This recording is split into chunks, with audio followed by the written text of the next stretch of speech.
Cari kah? Benar.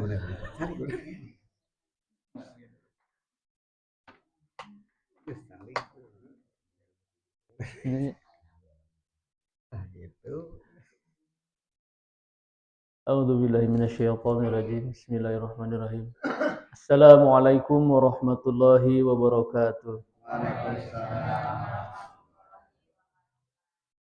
Alhamdulillahi rabbil alamin wal 'aqibatu lil muttaqin wala 'udwana illa 'alal zalimin. Wala haula wala quwwata illa billahil 'aliyyil 'azim.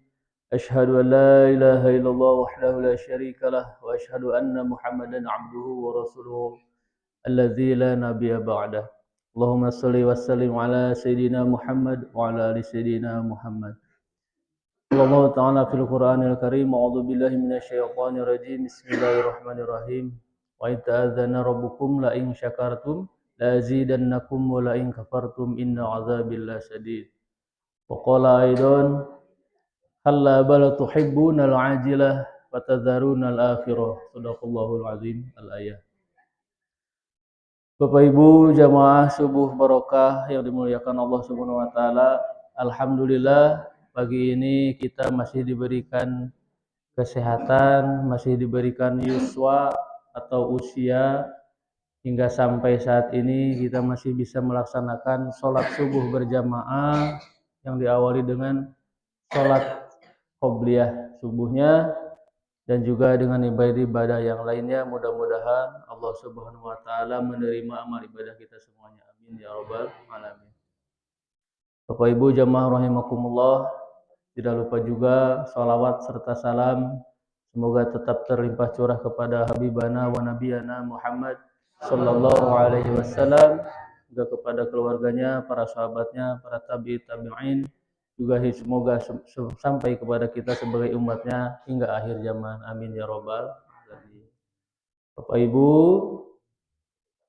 apa kabar? Baik. Sehat Ibu, Bapak? Alhamdulillah. Alhamdulillah ya Bu ya. Karena dengan kita terlalu bersyukur, minimal dengan mengucapkan alhamdulillah, itu sebagai tanda syukur kepada Allah. Karena tadi seperti disampaikan, wa idza'adzana rabbukum la in syakartum la azidannakum wa la in kafartum inna 'adzabi lasyadid. Bersyukurlah kata Allah, akan aku tambah nikmatmu, seperti itu. Jadi kalau misalkan kita pandai bersyukur, nikmat yang dikasih oleh Allah pasti akan ditambah lagi. Kalau kitanya nggak bersyukur, kitanya selalu ingkar dengan nikmat yang telah Allah berikan, kita termasuk orang-orang yang kufur nikmat.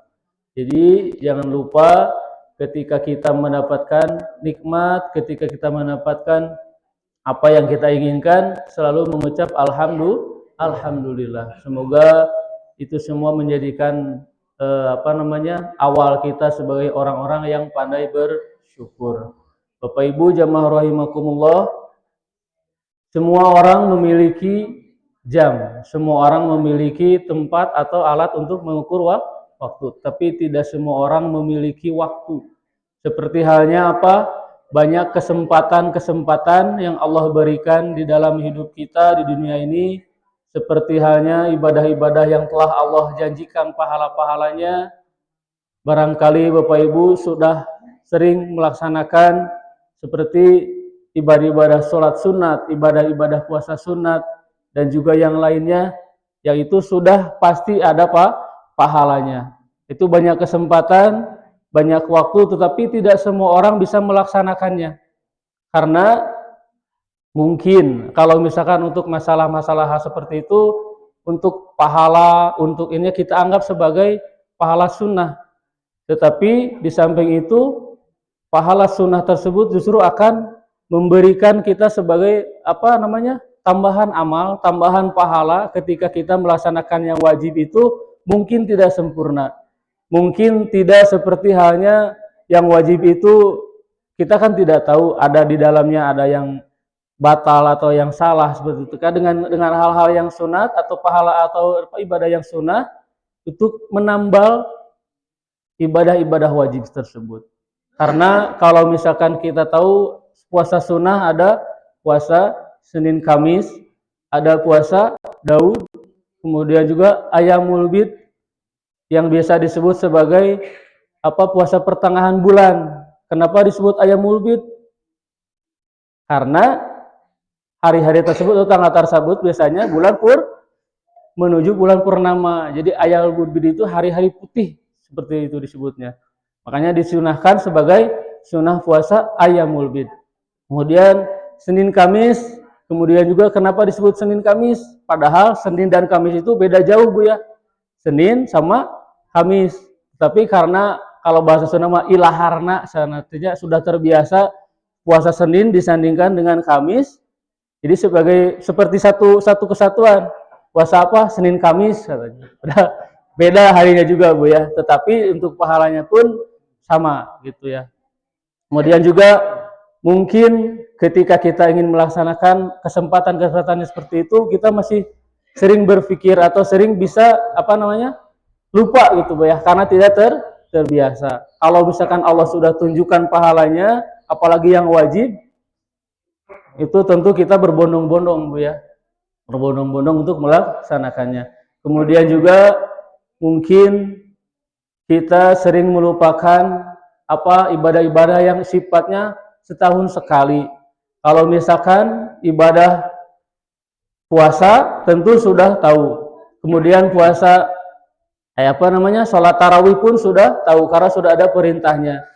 Tetapi untuk hal-hal yang selanjutnya kadang kita berpikir belum mampu, belum bisa. Seperti saat ini kita akan melaksanakan atau sebentar lagi sebagai hari raya Idul Kurban atau Idul Adha. Nah, bagi orang-orang yang mampu atau orang-orang yang sudah nisab, tentu itu harus melaksanakan kurban. Karena kurban tersebut itu pahalanya luar biasa Bapak Ibu. Binatang yang kita sembelih dari mulai bulunya, tulang-tulangnya, kepalanya sampai yang lainnya pun pahalanya sampai kepada Allah Subhanahu wa taala. Rasulullah SAW menyampaikan barang siapa orang yang menyembelih hewan kurban, ketika darahnya, kan kalau darah sapi atau kambing itu ketika disembelih itu kan muncrat Bu ya, bukan langsung ke bawah. Nah, ketika muncrat itu sebelum si darahnya itu sampai ke tanah, pahalanya sudah sampai kepada Allah Subhanahu wa taala. Coba bayangkan. Begitu besar pahalanya karena saking spesialnya berkurban. Darahnya sebelum sampai ke tanah pun Allah sudah langsung mencatat pahalanya untuk kita semuanya. Nah, mudah-mudahan untuk kita yang sudah meniatkan atau berazam ingin berkurban, mudah-mudahan Allah mudahkan, Allah berikan rezeki yang banyak, Allah berikan rezeki yang barokah sehingga kita mampu untuk melaksanakan kurban.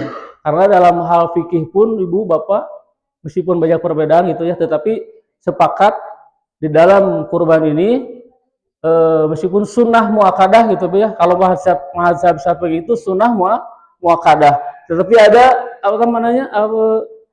hitung-hitungannya gitu, orang-orang yang mampu itu seperti apa, orang-orang yang tidak mampu itu seperti apa. Bahkan bisa sampai ada yang makruh. Kenapa makruh? Contoh misalkan kalau kita dapat gaji hari ini, bulan ini gak dapat gaji. Contoh kambing itu 2,5 juta. 2,5 juta ketika kita gajian itu misalkan 3,5 juta, ada sisa 1 juta. Nah, untuk 1 juta ini bisa hidup untuk sampai hari tasyrik, hari 3 hari. Jadi ketika misalkan 1 juta itu cukup untuk 3 hari, kalau aku 3 juta nggak cukup, 1 juta nggak cukup ya Bu ya hari tasyrik. Nah, si 2 juta ini otomatis jadi wajib. Harus kurban. Kalau tidak melaksanakan makruh hukumnya, bahkan sampai haram. Nauzubillah min dzalik. Kemudian kalau di mazhab Hanafiyah itu wajib lagi Bu, diwajibkan dengan kemampuan sama seperti tadi. Jadi kalau misalkan dihitung-hitung 1 tahun kita jajan, kita beli pengeluaran berapa, kita selalu mampu Bu ya. Bahkan gini seperti ini. Kalau pahala itu langsung dilihatkan oleh Allah Subhanahu wa taala. Contohnya kita kalau duniawi itu membeli HP. HP hari ini atau pagi ini jatuh tiba-tiba gebrek, nggak bisa nyala. Karena perlu karena saking pentingnya ini HP, ada uang di tabungan 2,5 juta, ke BEC Bu.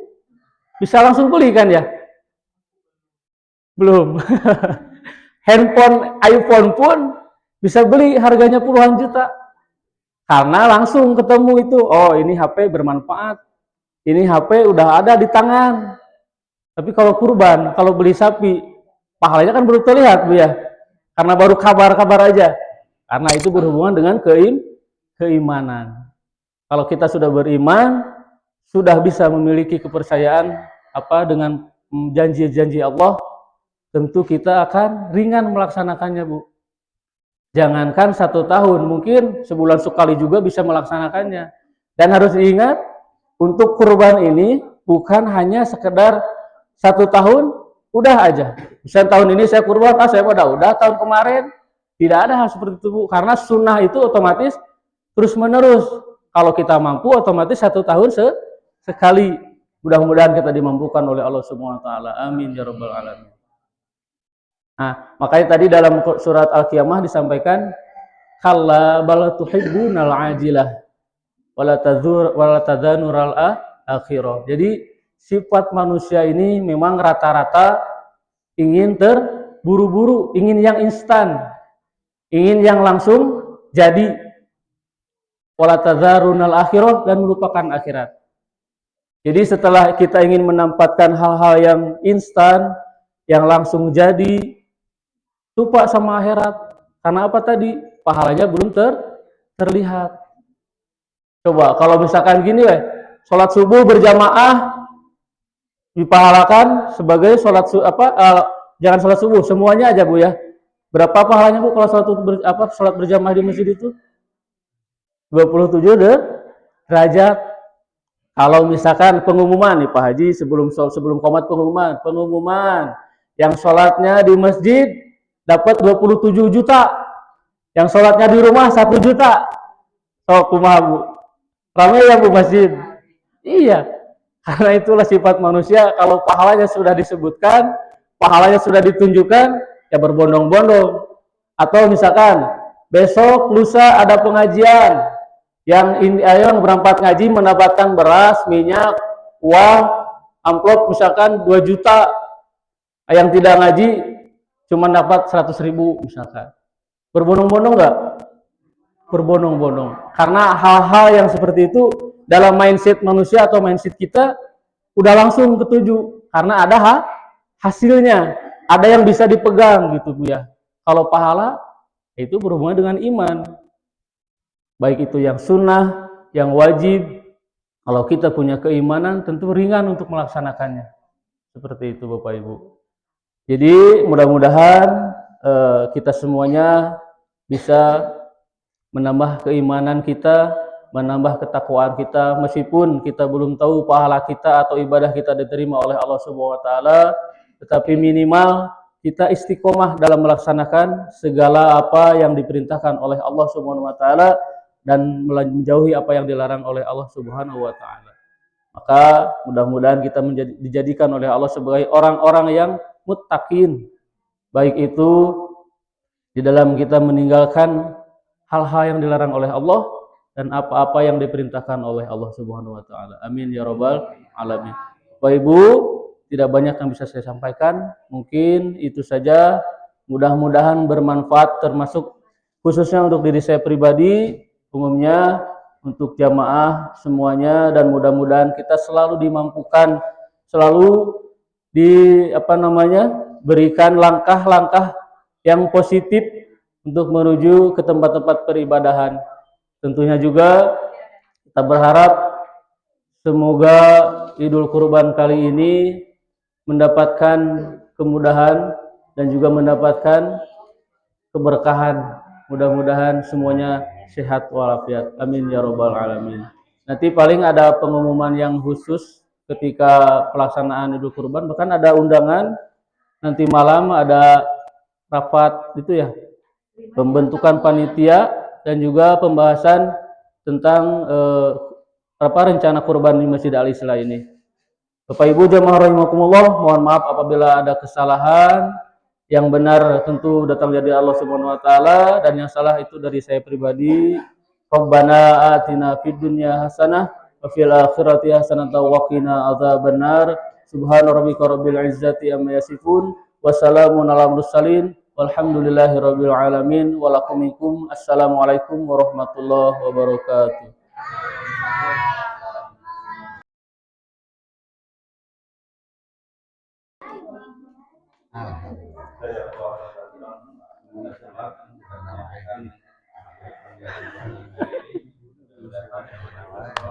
Hujanan wae.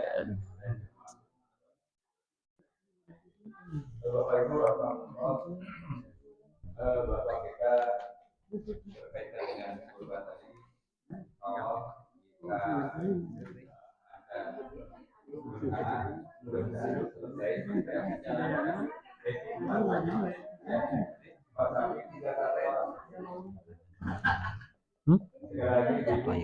nanti jaga suka tak?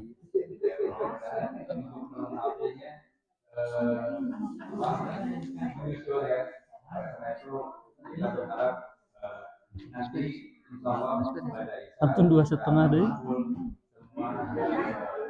Oh iya di situ cina, yang di Batura.